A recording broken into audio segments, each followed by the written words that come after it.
बड़ी खबर मिल रही है जबलपुर से, जहां कांग्रेस के कार्यकर्ताओं का प्रदर्शन देखने को मिला है। प्रतिमाओं के साथ कार्यकर्ता धरना करते हुए नजर आ रहे हैं। बीजेपी पर सीट चोरी करने के भी आरोप लगाए गए। इलेक्शन कमीशन पर मिलीभगत के आरोप लगाए हैं।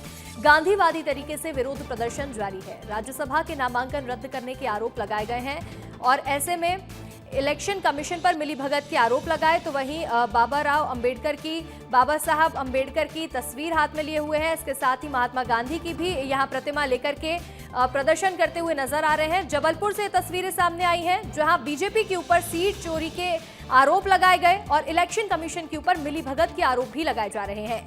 कांग्रेस के कार्यकर्ता प्रदर्शन कर रहे हैं। मध्य प्रदेश में अलग अलग शहरों में बड़े प्रदर्शन देखने को मिल रहे हैं, तो वहीं जबलपुर में भी इसी तरह का एक बड़ा प्रदर्शन कांग्रेस के कार्यकर्ताओं ने किया है, जहां इलेक्शन कमीशन के ऊपर और बीजेपी के ऊपर कई गंभीर आरोप लगाए जा रहे हैं। तो वहीं इसी तरह की तस्वीर ग्वालियर से भी सामने आई है, जहां राज्यसभा उम्मीदवार का नामांकन रद्द होने के बाद सियासत गर्मा गई है। कांग्रेस विधायक सतीश सिकरवार ने बीजेपी पर गंभीर आरोप लगाए। फिलहाल इस बयान के बाद राजनीतिक माहौल और ज्यादा गर्म हो गया है।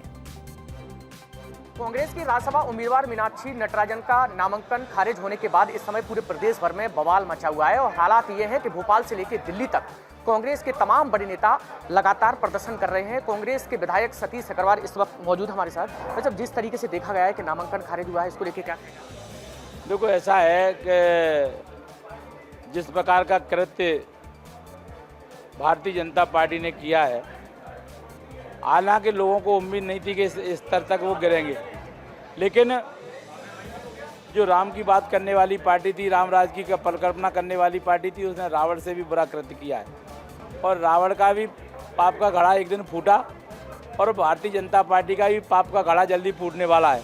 ये बताइए भी जा रहा है, जिस तरीके से बीजेपी आरोप लगा रही है कि जो दस्तावेज है मीनाक्षी नटराजन का, वो कहीं ना कहीं कांग्रेस के नेताओं ने लीक किया है करना। तो ये सब क्या है, षड्यंत्र है। कोई दस्तावेज है ही नहीं, किसी को नोटिस आ गया, कोई एफआईआर थोड़ी हुई है, ना एफआईआर हुई, ना कोई केस है, ना कुछ है, ना कोई केस है।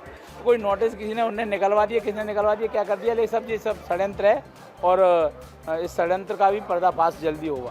भोपाल गए थे आप? हाँ, भोपाल गए थे। जाने की तैयारी में? बेंगलोर नहीं, मेरे कार्यक्रम थे तो बेंगलोर की मैंने मना कर दी थी, मैं कार्यक्रम है फिर उसके बाद। ये सबसे बड़ी बात यही है कि कहीं ना कहीं कांग्रेस के जो तमाम बड़े नेता हैं उनका आरोप यही है कि खरीद फरोख्त करके जो बीजेपी है वो कहीं ना कहीं सीट को हटाना चाहती है और यही वजह है कि इसको लेके भोपाल से लेके दिल्ली तक अभी भी कांग्रेस का प्रदर्शन जारी है। कैमरामैन संजय चंदेल के साथ अनिल गौर, बिस्वा न्यूज़।